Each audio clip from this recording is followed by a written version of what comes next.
yung question kung meron ka bang minahal before? Gusto mong balikan? Ano, balikan as in rest back o balikan na to be together? Balikan na to be together. Kung meron naman dapat, kasi past na po yun eh. Parang, yung, ako masasabi ko, lahat tayo dito, lahat ng tao, messenger, meron nangyari, dumating ka sa buhay ko, either may matututunan ka sa akin o wala. O diba? Or ikaw may matututunan sa akin. Pag inalis ka na sa akin, wala ka ng purpose sa buhay ko. So, masaya na ako kung ano man po yung nangyari doon, hindi ko na po ibabalik. Saka, ang importante po, sabi ko nga, kung hinahanap niyo yung love, ang gusto ha, wala akong ginawa kundi maghanap ng love, love, love. Pero ngayon, na-realize ko na ibang tao mahal yung love. Yung sarili mo, mahalin mo yung sarili mo, yun. Ayan. Yun po yung susi doon. Yun po yung importante, yung love, ibibigay na lang po yun. Kasi pag lalo po natin pinipilit yung sarili natin, lalo tayong dinasaktan. So, Kat, yun nga, later on, nag-grow ka na. You fall in love again.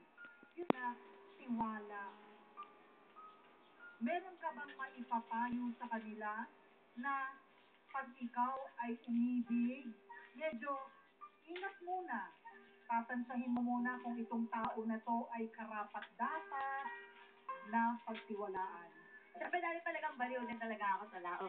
Pero, kung meron tayong kinakatakutan na baka nakoy niya ako, baka ganito, baka pagpalit niya ako, may kulang pa sa'yo, ikaw mismo makakasagot niyan.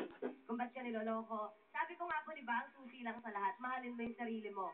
Kapag buo ka na, pag okay ka na, hindi ka nasasaktan, di ba? Hindi ka na, kasi alam mo na lahat eh. So kaya ba ikaw ngayon hindi ka pa nai-in love kasi may kulang pa sa'yo? Kasi po, ayoko pong ipilit ngayon dahil alam kong marami pang kulang. Kailangan kong tapusin. So, pag tamang oras, sabi ko nga, di ba, bigla na lang malay mo, nasa likod mo lang, or katabi mo, hindi mo alam ihahatid sa'yo, kahit saan mo.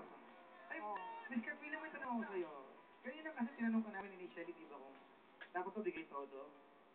Yung pa kanina, di ba, talagang oo. Ngayon, sa pagtatapos ng usapan natin, with all that you've been through, yung pa ba ang sagot mo?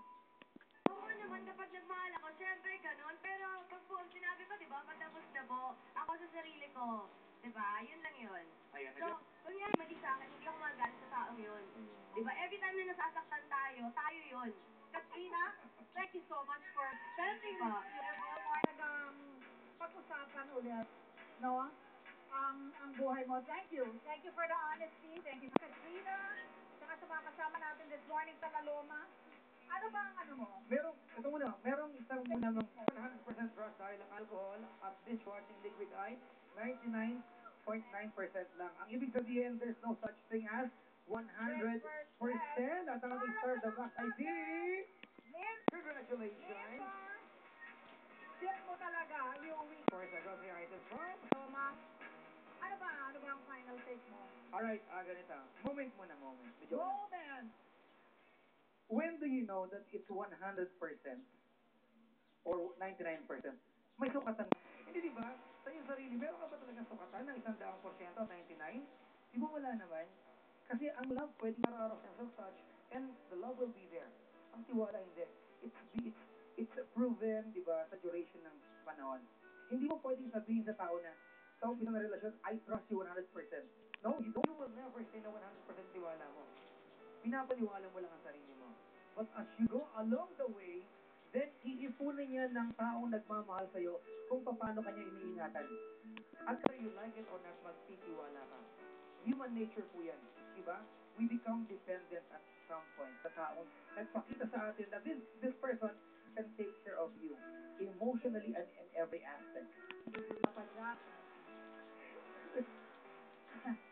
Alam mo, agree ako doon sa sinabi ni Papa Jack. Dadagdagan ko lang. Thank you.